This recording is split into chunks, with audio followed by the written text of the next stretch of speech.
Anywhere in the world you are watching this program, my name is Linda and I welcome you to Linda's TV show.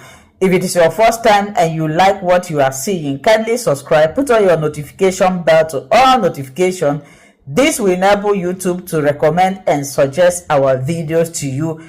If you do not turn on your notification bell, you won't know when I upload a new video. Here, we react to all forms of video, especially what is happening in Nigeria and in Biafra land. I put a disclaimer that here in Linda's TV show, we do not promote misleading information, hate speech, violent or instigating war. I always seize every opportunity to appreciate YouTube for allowing us to use their platform to bring this information. This is a press conference called on the eve of Free Nnamdi Kanu protest slated for tomorrow at the ASOROCK Villa. We are here to let people know that this action is going on as planned across the world, as a matter of fact, but the center of gravity will be Abuja, the Federal Capital Territory, where Mr. Nnamdi Kanu is currently unlawfully and unjustly detained by the the State Security Services, known as DSS. The law is very clear. Mr. Nnamdi Kanu's detention is not just illegal, it's a national disgrace. The government is disobeying its own courts and mocking the Nigerian Constitution, the 1999 Constitution that they subscribe to. Here is the truth, and what they don't want you to know is that the Court of Appeal cleared Mr. Kanu in 2022 and discharged and acquitted him. That's the final. Yet the DSS, even upon this discharge and acquittal, never released him even for a second, in disobedience of the Court of Appeal position. It was pure contempt, and it has always been their tradition to defy the rule of law that they claim they subscribe to. The Supreme Court, of course, did take over the case erroneously. They overstepped. It is a twisted justice reversing a decision that has already been taken by a court of competent jurisdiction, like the Court of Appeal on this particular matter. But even at that, the Supreme Court did say that Mr. Kanu never violated his bail condition. It was the Nigerian army that caused the confusion. And you know that double jeopardy is also a crime. Nobody under the law should be tried for an offense for which they've been discharged and acquitted. It's known as double jeopardy. I may not be a lawyer, but I know this well enough. So also, let us let you know that the law under which Mr. Kanu has been tried is known as the Terrorism Act of 2013, which is dead and buried. You cannot try anybody under a law that does not exist. So we want to let you know that this fight is bigger than one person. It's about every Nigerian right to justice, dignity, and freedom. And when the state tramples on one man's right, it endangers all of us. Our demand, therefore, is very clear. Obey the law, enforce the acquittal, release Mr. Nnamdi Kanu now. So tomorrow we will be out there, and we want to also clarify that there is no court order issued against the protests. Of course, the police, in their anxiety and desperation, went to Federal High Court judge on Friday and asked them to stop us from visiting certain areas. In fact, they initially wanted to ask the judge to stop, but the judge vehemently denied that he cannot ask the Nigerians not to protest, exercise their fundamental human rights. So they granted a limited order. And the judge, in his number 3 order, said they must serve the defendants. They must serve the defendants by Friday. We have not been served. I only got to hear about the order through another person, and the order has lapsed because, as an ex parte order, service is the only thing that can activate an ex parte order. That has not been served. So we are going ahead tomorrow, and we will march peacefully, powerfully, and legally on the streets of Abuja. And anywhere you might be, our own position is that this must be completely peaceful protest. And we hope that at the end of the protest, common sense will prevail and will bring Mr. Nnamdi Kanu home. Thank you very much for coming. If you have any questions, please ask so that we can continue with the journey of mobilization. Okay, the first question is that we said this is going to be a peaceful movement. Yes, it is. It has always been a peaceful movement. Nnamdi Kanu himself, in the beginning of this campaign, said he believes in non-violence. Okay, in the light of the development that there was an ex parte order from the court, which you just pointed out that it has lapsed. Yes. Being that it's aimed at achieving a peaceful movement, have you been able to reach out to the police to say, okay, this is this? Oh yeah, we went to the police on Friday. We visited, was it Thursday? We visited the Nigeria Police Force FCT command because they sent a letter they called the lawyer who had written them a letter. I accompanied the lawyer there, Barrister Maxwell Opara, who is one of the lawyers to Nnamdi Kanu, who had written a letter to them. So when I arrived there, they said I was not invited. So they apologized to me, and but I was there on, I think it was on Thursday, right? I went to the police command, yes. The day the new police commissioner started work was that day we arrived there. So we also want to make it clear that we've heard that the police commissioner who is newly arrived was given a marching order to be high-handed tomorrow. We just want to warn him that he's a member of Nigerian police force and not a private mercenary force of any political party or politician or special interest, and that nothing must happen to any of the protesters tomorrow. The job of the police is to protect, and anything short of that to be an international crime. Yeah, the course of action you are taking, one may ask, why are you taking this kind of action? Bearing in mind that the case is in court, why not wait for the court to see it through? Well, I just read to you that the case had been completed in court as far back as 2022, when the Court of Appeal ruled that his extraordinary rendition and his trial was null and void, discharged and acquitted him. What we are having now is a rigmarole, is what is referred to as double jeopardy in law. It is a crime. So if there was a case, they would have been able to conclude it in 10 years, or when they renewed it in 2021. But the position of the law and the position of the court, which has not been vacated, is that it's discharged and acquitted. How far do you intend to see this through, assuming it's not released? Until Nnamdi Kanu is free. I want you to equally react to one doctor, a member of the NMA, that questioned the legality, the authenticity, and the right of the NMA to actually side with the government and then write a report in such a manner. What's your opinion on the NMA in this case is a disgrace. These are organizations that are supposed to be fighting for the right of doctors.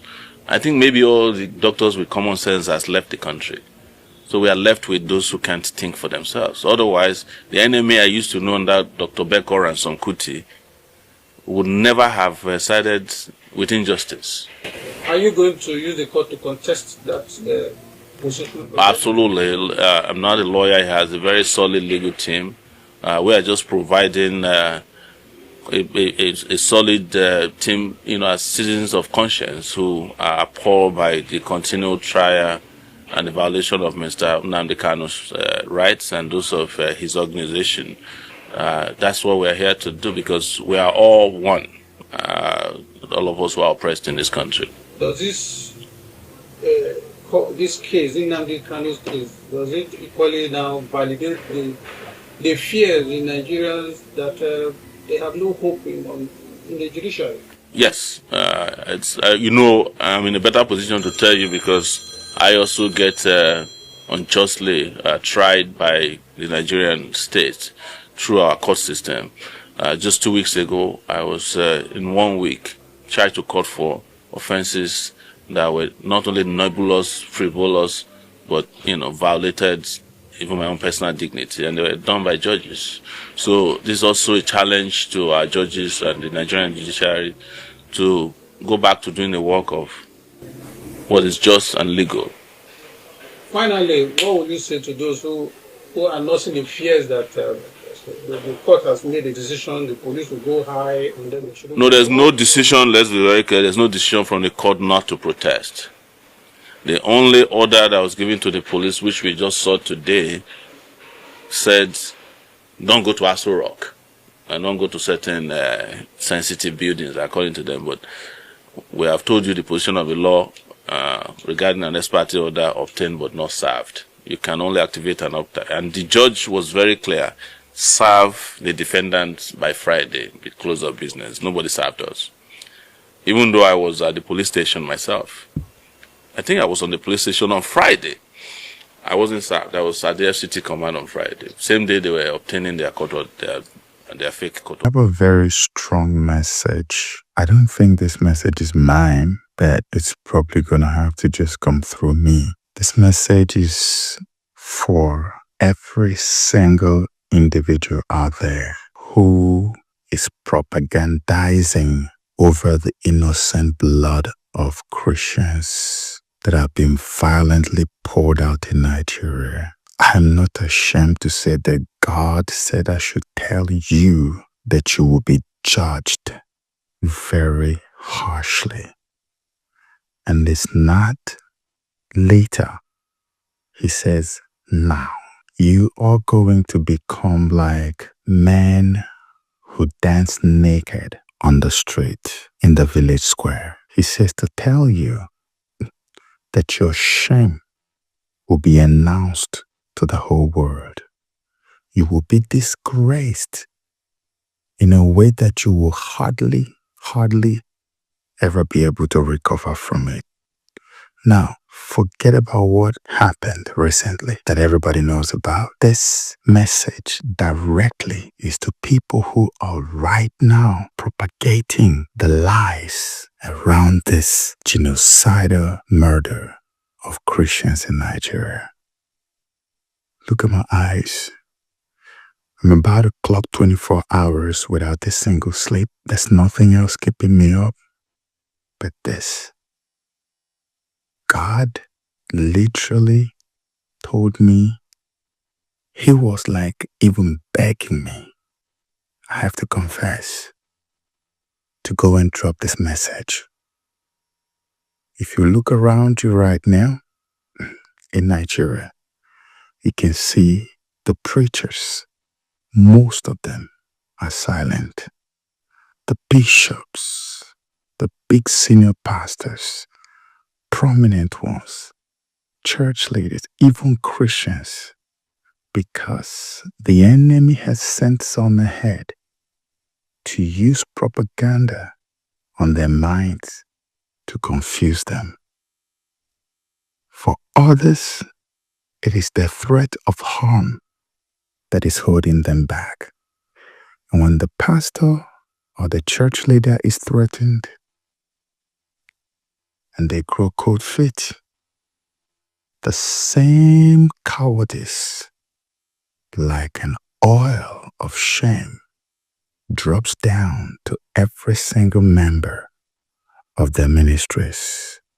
And that is what has accounted for the level of silence we see today. People do not know that blood is a living thing. Blood has a very strong spiritual connotation. And for every innocent blood that is poured out, there is always a time set for vengeance. Listen to me. I am not a prophet. I'm not even a preacher. I am telling you that the Spirit of God came on me and said to tell Nigerians that the hour of vengeance for the innocent blood that has been poured out violently in the tens of thousands in Nigeria, that the hour of vengeance has come.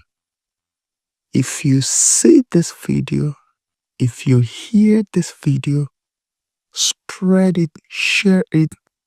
I can't remember the last time in my life I did anything like this. I was literally compelled to allow myself to be a channel for this message. For those of you preachers, If God says that the hour for vengeance has come, you can imagine what is going to become of your church. If God visits some of you guys with vengeance, if you are refusing to speak up. At this moment, every wise person who has the spirit of life, even if it is not of God, but the spirit of life in them, can see clearly that something has broken in the atmosphere, that there is no amount of propaganda that can stop what is happening.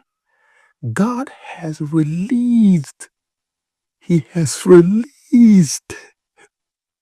God has released the angels of vengeance for this singular purpose.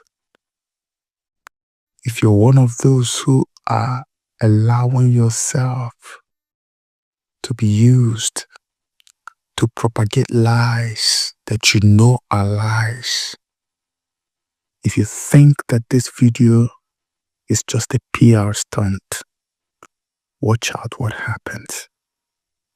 I'm not the one to prove. It is if what happened to me, if the experience I had just a short while ago before I came to make this video is real, let it be proven in your life. What you saw happen a few days ago is just a tiny little tip of the iceberg. Every single one of you who is attempting to deflect, who is attempting to deny the obvious, who is attempting to propagandize this, the warning has come to you now. I don't know if that warning will come again. And for the presidency of Nigeria,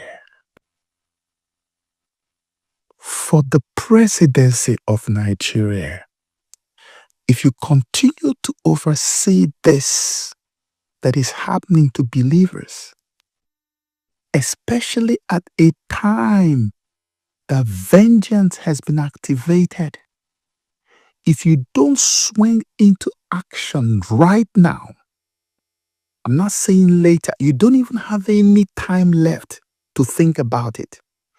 If you don't swing into action now,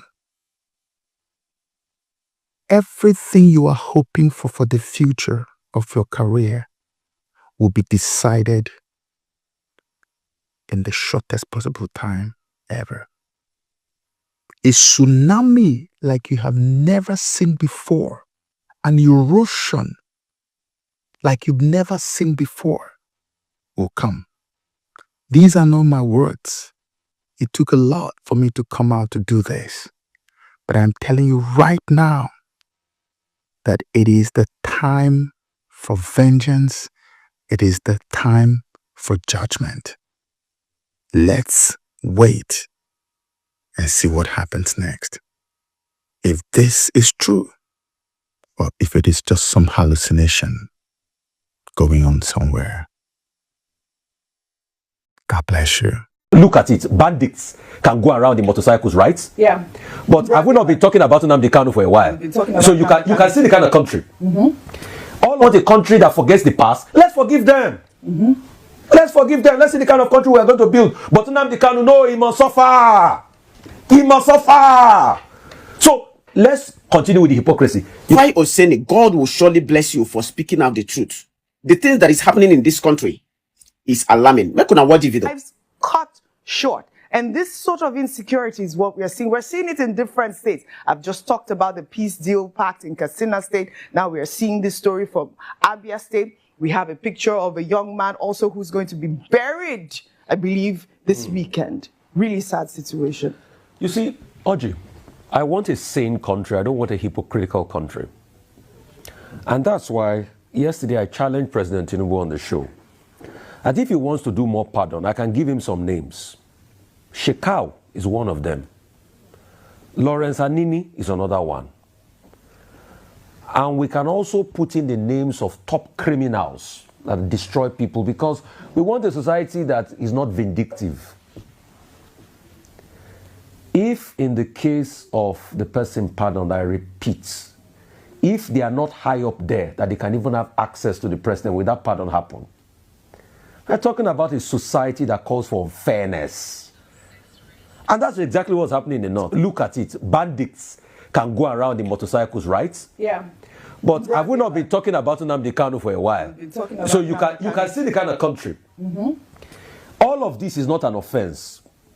Just let some other people take guns and move on the street. Look at that one, wearing military camo. In the end, we say they should forgive them, isn't it? Because we want a society. Peace pact. Oh, it's a peace pact. Yes, look at guns. It happened on Sunday. Look at non-state actors wearing military fatigue and carrying guns. In the end, don't we want a country that forgets the past? Let's forgive them. Let's forgive them. Let's see the kind of country we are going to build. But Nnamdi Kanu, no, he must suffer. He must suffer. So let's continue with the hypocrisy. You can see the killings in Abia. All those that kill people in this gory way, let's leave them and let them be. Let's forgive them. Because we want to build a country of hypocrisy. See, let me tell you something, Oji. A nation that values privileges over purpose will lose the privilege and will lose the purpose. Nigeria is a country that has valued privilege over purpose. We have lost the purpose, we have lost the privilege. All right, we're fine. Let's be careful. Again, I thought it was important to highlight that story from Abia State. Like I said, I reached out to the Abia State Police Command. I'll also reach out to the... Good afternoon, Your Excellency. Your Excellency, the members of the executive of Abuja State have gathered here in the capital city of Umuahia. Your Excellency, can you please tell us what this gathering is all about? Thank you. Thank you, Honorable Chairman of all chairmen, the executives from the 12 counties, out of the 15 counties in the state of Abuja are here